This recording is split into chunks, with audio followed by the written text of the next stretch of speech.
Hola, hola. A ver, déjame ver que está avanzando una cosa. Hola, ¿cómo estás?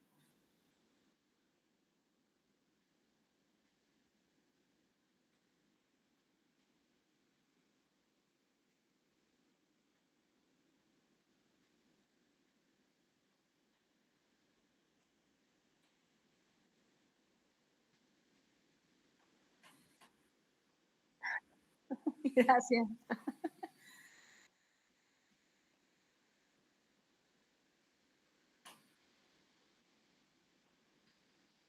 Gloria Febres Cordero. Ah, sí, sí, qué lindo.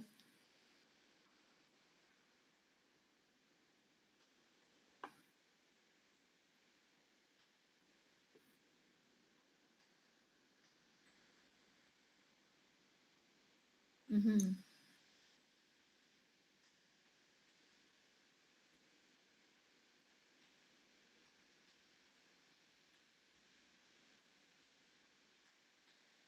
Claro que sí, no hay problema.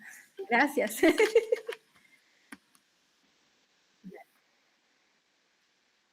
Dame solamente un ratito para conectarme porque creo que se me va a acabar la batería de la compu. De la compu. Ya, ahora sí, ya. Listo. Dale.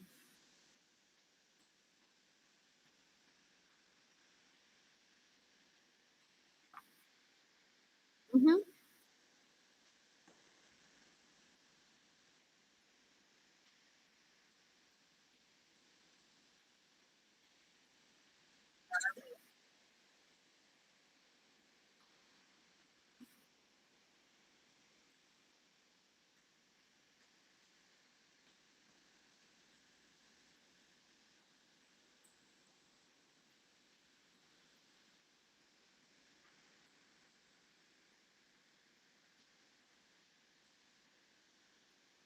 Dale.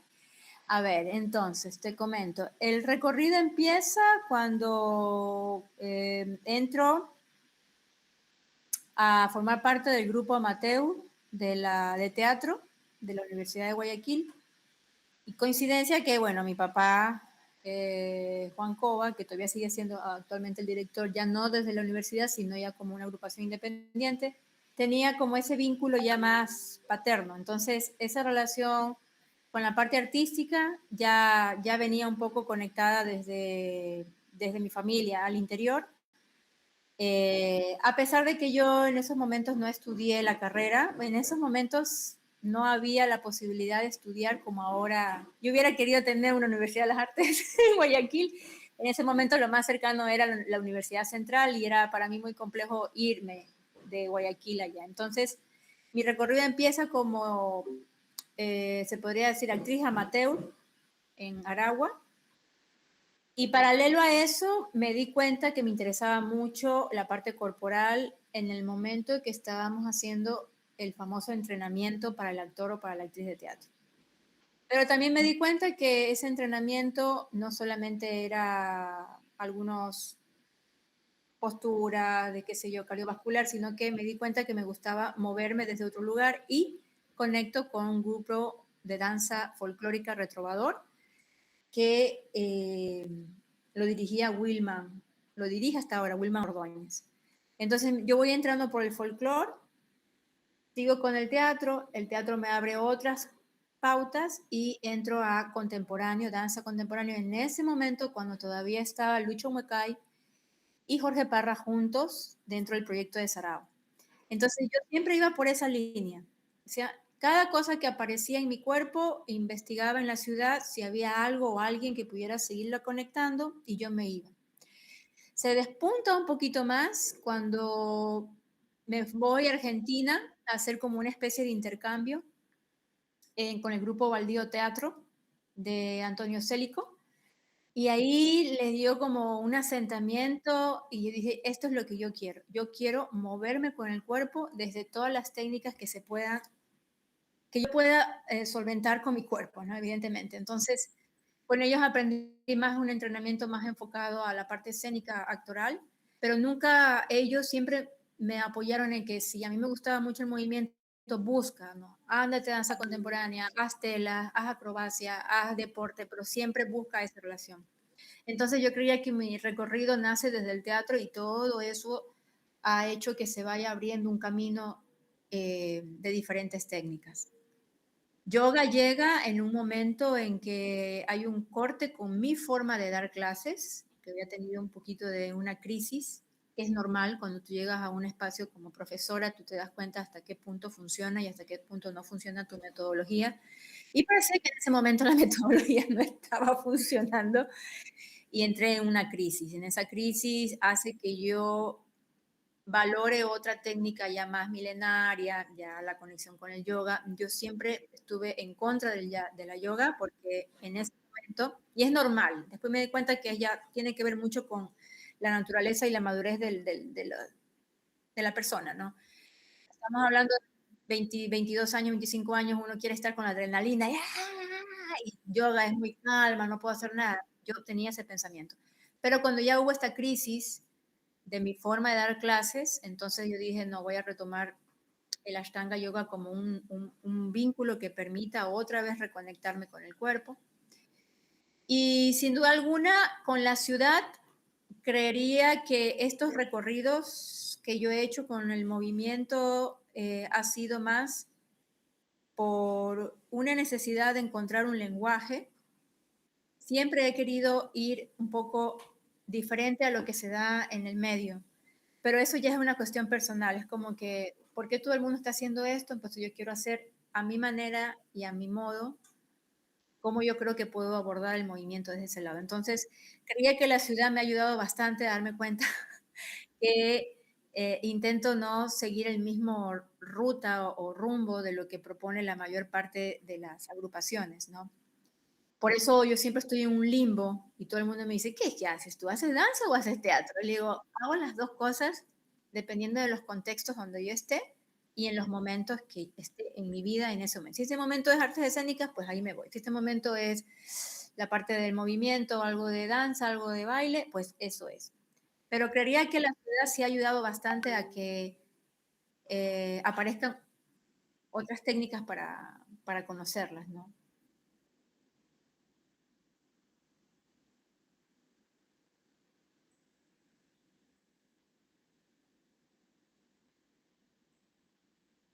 En el momento que comencé a hacer teatro amateur, ahí aparecen todos estos despuntes.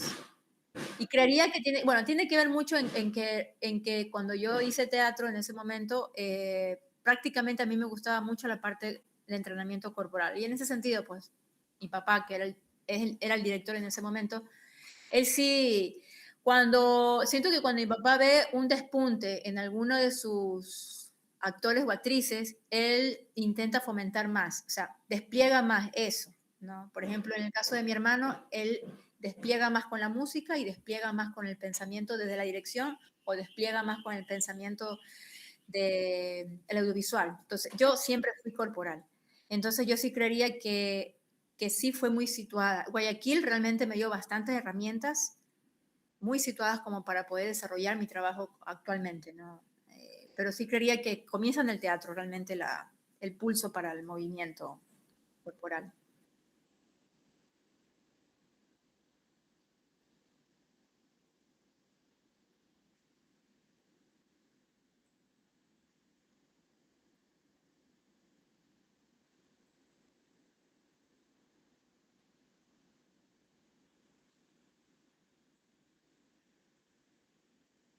Bueno, te diré que cuando estás en la academia, yo creo que corta bastante mucho el espacio de la sensibilidad. Y ya te lo digo ahora que ya no estoy en la academia y que doy nuevamente todo lo que tú viste, yo lo estoy dando ahora, claro, ahora lo recibo en la plata por ese conocimiento y yo se lo doy a muchas corporalidades. Y todo ese proceso que yo he venido haciendo, yo hago como una comparación, ¿no? Creo que la academia a veces no toma en cuenta la parte creativa y sensible con la que puede venir un estudiante de cero o con alguna experiencia. Y pienso que si en algún momento se descarta, lo digo yo como una parte ya más como una utopía, ¿no? El hecho de que no exista una valoración numérica, yo creo que ahí se va a centrar más el aspecto de la sensibilidad. Porque en el momento que tú entras a una materia y te dicen, tienes que sacar 8, tienes que sacar 9 para la beca, o te quedas cuando estás en 6, o tienes que hacer una recuperación, yo siento que ahí ya se pierde totalmente todo. Es como cuando tú quieres participar en un evento de Miss Universo y tú dices, pero la chica es inteligente. Sí, pero ¿en qué contexto está poniendo su inteligencia? En un Miss Universo que sabemos que está haciendo una comparación muy banal, pero a lo que voy es que a veces hay ciertas pedagogías que están relacionadas a la academia y están muy valoradas, pero yo no creería que podría ser sensible, porque el momento que tú le pones un valor numérico, ahí ya pierdes la sensibilidad. Entonces, ¿de qué estamos hablando? Yo lo que creería es que se lance en algún momento a que, aunque exista durante un semestre o por último, no lo sé, eso ya depende mucho de los pensums de cada carrera, que ese semestre no se valore nada, o por lo menos 2 o 3 materias que no se valore nada, que sea buscar otros mecanismos que sean para la valoración, tal vez un relato, tu forma en cómo tú relatas tu forma de enseñanza o la forma en cómo tú relatas lo que tú recibiste, tal vez ese relato podría funcionar, pero ya las tareas de ver es que un punto, que 2 puntos, o sea, yo sí siento que ahí se pierde un poquito. Entonces yo pensaría que las pedagogías tendrían que pensarse desde un espacio de libertad y también de creatividad y realmente arriesgarse a lanzarse al vacío, porque no es fácil no colocar una nota en un semestre de una materia, o sea, porque se queda en cero, se pone out el sistema operativo, el SGA, no sé si todavía sigue existiendo esa vaina. Ya, imagínate, es como que era 0, 0, 0, 0. Y sería interesante saber qué pasa con ese cero de ese grupo, pero bueno, eso ya depende mucho de las dinámicas de una facultad, de una universidad, pero creería que esas pedagogías funcionan ahí. Ahora con la experiencia que tengo acá, una forma de pedagogía es darle tiempo al tiempo. Si yo veo una practicante que está totalmente dentro de la academia, está totalmente desconectada y nada que ver. Y hoy me acabo de dar cuenta, a los 4 años, que no es que está desconectada, su lógica de entender el movimiento es diferente, sus tiempos son diferentes, y aún así, a pesar de que esa persona está inquieta, que está molesta y todo, uno dice, ya no va a regresar, o ya hace, no, regresa, porque hay algo ahí que termina de conectarse, ¿no? Y creería que también las pedagogías tendrían que pensarse si realmente el estudiante le interesa estar en esa construcción con su profesor. Y eso es muy bonito cuando está de acuerdo, pero cuando es una materia impuesta, como tengo que cubrir esto porque no sé qué, no sé cuánto, entonces ahí sí hay que pensar un poco en esos diálogos, hasta dónde es permitido que tú puedas venir, hasta dónde no, o no lo sé. Entonces, las, yo digo que la sensibilidad y las pedagogías funcionan en los dos bandos, no solamente desde la profesora o el profesor que da, ni tampoco del estudiante que recibe, sino que es como un acuerdo en conjunto. Y claro, muchas veces los acuerdos dentro de la academia suelen ser muy hipócritas, porque tomo la materia, porque ya, pues, ¿qué puedo hacer? Me toca hacerlo, ¿no? Pero yo sí creería que debería crearse como una especie de, al inicio de cada carrera, dejar que los estudiantes crean desde su entendimiento, desde lo que ellos consideran, porque yo siento que a veces puedes cortarle completamente todo en un año. Para mí yo creo que un año está bien que experimenten desde la creatividad. Sí, creatividad desde el movimiento, creatividad desde el entrenamiento, creatividad donde no hay una pauta, no hay un patrón. Y ya después de ese año, ahí sí métele la parte ya más rígida que podría ser de la academia. Pero sí creería que las sensibilidades hay que construirlas y no es de un día para otro. Uh -huh.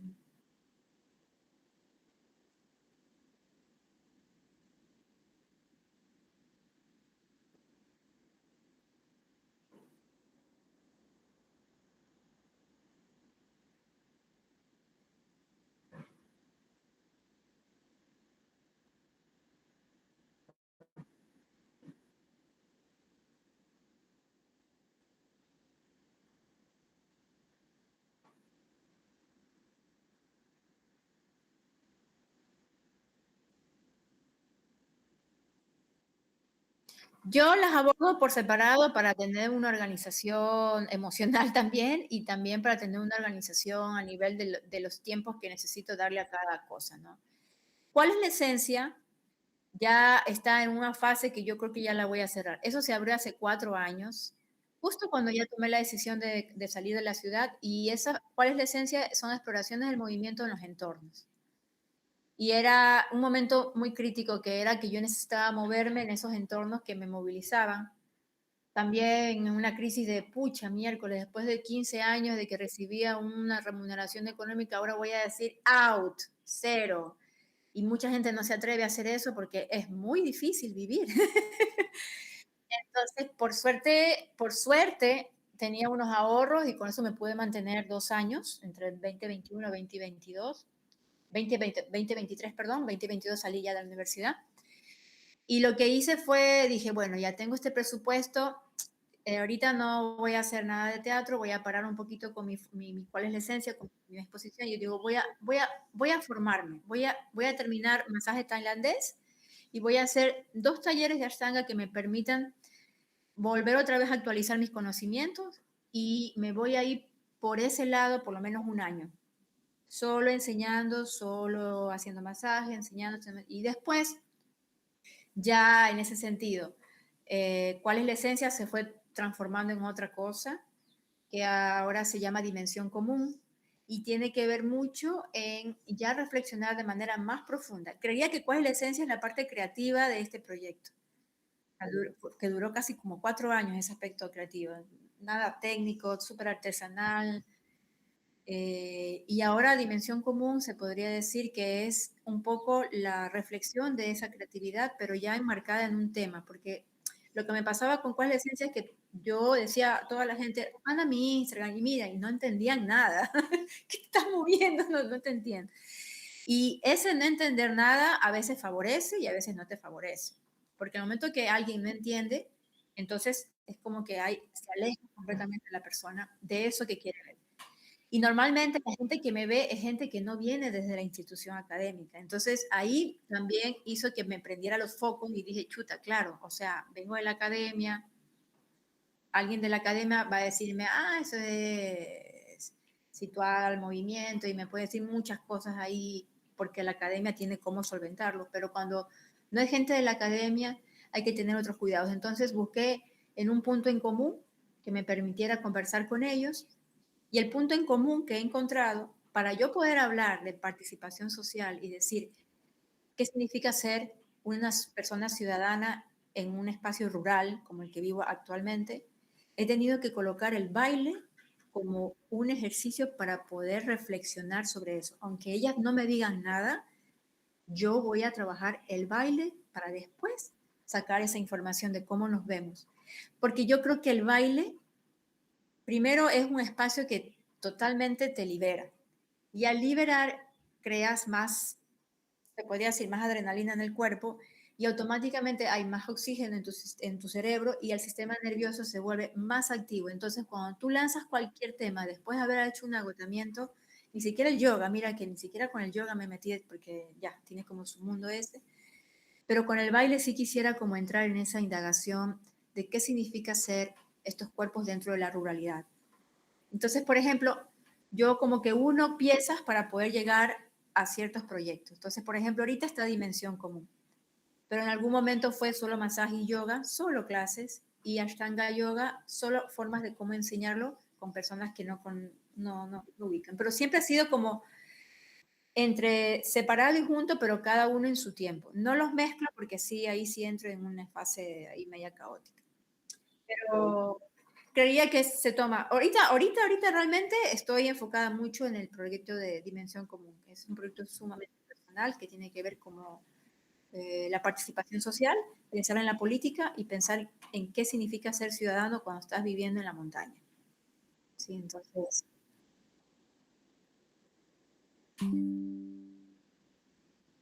Pues sí, porque imagínate que ahora estoy tomando clases de danza contemporánea con una chica de Puerto López que ella hizo su formación de danza teatro en Cuenca y precisamente estamos abordando unos temas de improvisación, pero ya más centrado en cómo se mira, cómo se observa, cómo se respira, para que eso sea como un punto de eje. La improvisación a mí siempre me ha gustado, siempre, desde que tomábamos, me acuerdo, el proyecto inicial que hizo Oscar Santana hasta mis propias locuras, siempre me ha interesado la improvisación y pensándola siempre como un después de una práctica corporal, porque en ese sentido, ¿cuál es la esencia? Ya hablando ya del primer paso, era que para improvisar yo tenía que colocarle una práctica corporal al cuerpo, al máximo, es decir, una hora, ashtanga, trote, Feldenkrais, natación, y después, con ciertos temas que quería abordar, lo lanzaba para el movimiento. Entonces, normalmente siempre estoy investigando. Improvisación, leo mucho sobre filosofía. Actualmente estoy leyendo bastante sobre lo que se relaciona al pensamiento político. O sea, descubrí que existía la filosofía política, no sabía que existía eso.